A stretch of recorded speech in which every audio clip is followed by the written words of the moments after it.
One of the first things that's evident on the first page of the charter is the water damage. For years, the charter languished in a London warehouse with other Penn family possessions, and it's at this time that we believe the water damage occurred.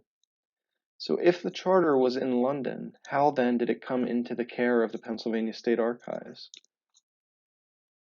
In 1802, Philadelphia lawyer John Coates, who was representing subsequent generations of Penns in a land issue, sailed to England and obtained proprietary records to use as evidence in court, including Penn's charter. In 1812, Coates deposited the charter with the office of the Secretary of the Commonwealth of Pennsylvania, and at that time it passed into public ownership.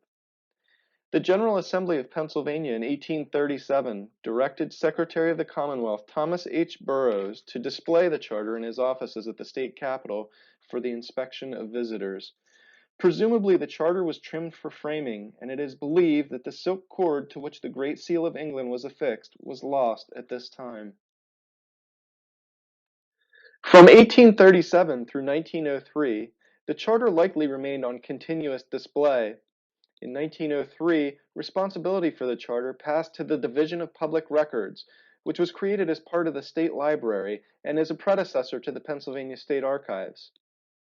In 1945, the Division of Public Records merged with the present-day Pennsylvania Historical Museum Commission.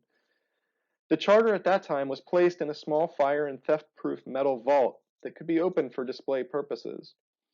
That space was in the old State Museum space, which is currently in the Matthew J. Ryan building. At this time, the charter received its first known conservation treatment when the document was sent to Philadelphia and removed from its frame and examined. 20 years later, in 1965, the State Museum and State Archives complex opened to the public. At that time, the charter was again placed on long-term display in the alcove behind the towering statue of William Penn, where we still bring the charter out for temporary display each year. After 20 years on permanent display, the charter started to show damage from exposure to ultraviolet light and fluctuations in temperature and humidity. The iron gall ink had faded and the parchment was warping. In 1984, the determination was made to move the charter to a temperature and humidity controlled vault at the Pennsylvania State Archives, where it rested for the next 13 years and where it still resides today. In 1997, professional conservators re-examined the potential to exhibit the charter.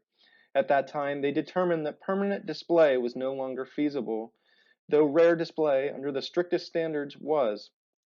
But the charter first needed stabilization. It was cleaned, mended, and linen threads were attached with benign paste to stretch the parchment. In 2007, the second modern conservation treatment occurred. At that time, specially designed preservation cases were constructed to limit the exposure to ultraviolet light and fluctuations in temperature and humidity. In 2016, professional conservators again re-examined the charter and noted that it is in satisfactory status.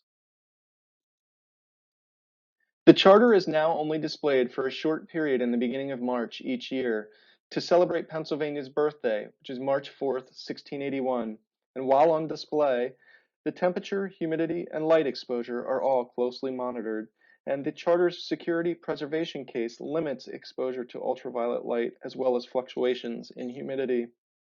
While the charter is not on display, it remains in the temperature and humidity controlled vault at the Pennsylvania State Archives the rest of the year.